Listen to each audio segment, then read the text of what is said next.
Hello, welcome to our show. आज होगी आपकी लकी हथेली की बात। अगर आपकी हथेली हुई है लकी तो साल 2017 आपके लिए ही आया है और आपको बहुत कुछ खास देकर भी जाएगा। क्या आपको आपकी हथेली में वो 8 संकेत दिखे हैं? वो 8 संकेत जो आपकी किस्मत को इस साल 7वें आसमान पर पहुंचा देंगे, मैं बताऊंगी, और आपकी गर्दन को लकी भी बनाएंगे। तो चलिए वक्त क्यों गवाए, शो की शुरुआत करते हैं। आज का पहला महाउपाय जान लेते हैं। क्या दुनिया भर की सुख सुविधाएं आप चाहते हैं? तो कल आपको एक खास काम करना है। बजरंग बली का एक महाउपाय बता रही हूँ, वो कीजिएगा। आप आज शाम को भी कर सकते हैं, नहीं तो कल सुबह भी कर लीजिएगा और फिर फर्क देखिएगा। क्या करना है आपको? नीले कपड़े में तिल बांधकर हनुमान जी के मंदिर में चढ़ाने हैं। बूंदे के लड्डू पर 4 लौंग लगाकर हनुमान जी को अर्पित करने हैं और सरसों के तेल में नील मिलाकर हनुमान जी के चित्र के आगे दीपक जलाना है इसका, और देखिए कमाल।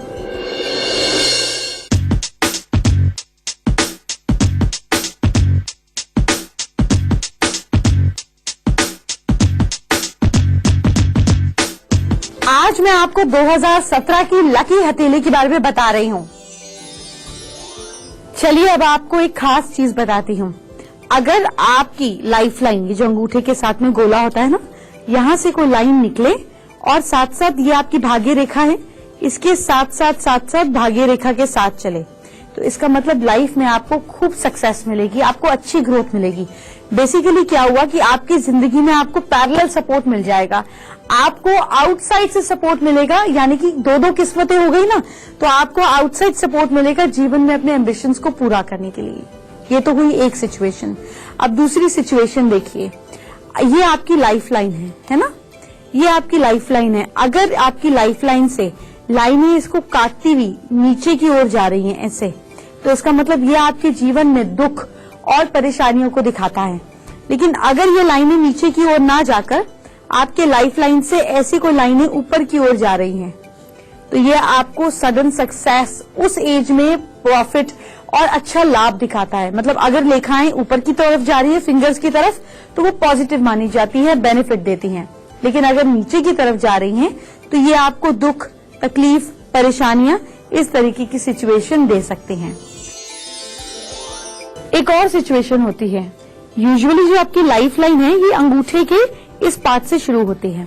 कुछ लोगों की लाइफ लाइन जो है वो यहाँ से शुरू हो जाती है, गुरु पर्वत से ऊपर से, यानी कि इस वाले एरिया से अगर आपकी लाइफ लाइन शुरू होती है तो ऐसे लोग बहुत ही ज्यादा महत्वाकांक्षी होते हैं, ओवर एम्बिशियस होते हैं और अपनी चीजों को पूरा करने के लिए किसी भी हद तक चले जाते हैं।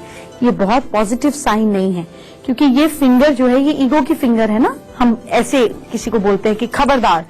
तो अगर इससे आपकी लाइफ लाइन शुरू होती है तो ईगो और एम्बिशन और लीडरशिप क्वालिटी आपके अंदर कूट कूट के भर जाती है, जिससे लोग आपसे इरिटेट होना शुरू हो जाते हैं। इसके अलावा क्या सिचुएशन होती है? जब टूटी हुई जीवन रेखा शुक्र पर्वत के भीतर की ओर मुड़ती हुई दिखाई दे तो ये अशुभ लक्षण होता है। क्या होता है? बेसिकली आपकी जीवन रेखा जो है कई बार ये टूटी हुई हो जाती है और अंदर की तरफ चली जाती है, यूं टूटी हुई जीवन रेखा। ये अशुभ होता है। ये किसी इंसान को बड़े मतलब संकट का सामना करना पड़ता है, क्योंकि ये आपकी लाइफ लाइन है। लाइफ का ट्रैक कैसे चलेगा? ये टूट जाए और अंदर की तरफ आ जाए तो जीवन सुकड़ी हुई और ऑफ ट्रैक हो जाता है ना।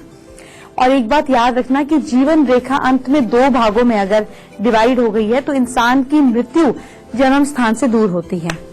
ये आपकी जीवन रेखा है और ये आते आते 2 पार्ट्स में डिवाइड हो गई है, तो इसका मतलब अपनी बर्थ प्लेस से दूर आपकी डेथ होगी।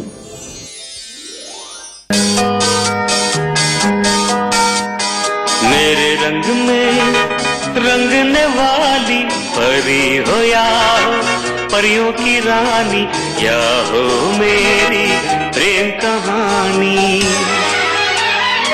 अरे अरे, इनके चेहरे को नहीं, इनकी गर्दन को देखिए। आप सोच रहे होंगे कि कोई गर्दन भी देखता है क्या? मेरी बात मानिए, गर्दन देखिए।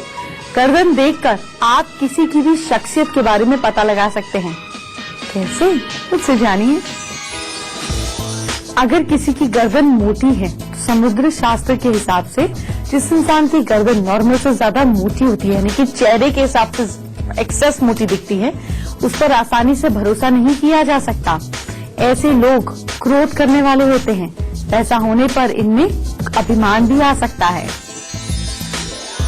अगर किसी की गर्दन बिल्कुल सीधी है ना, कर्व नहीं है, जिन लोगों की गर्दन सीधी होती है, ऐसे लोग बहुत ज्यादा स्वाभिमानी होते हैं।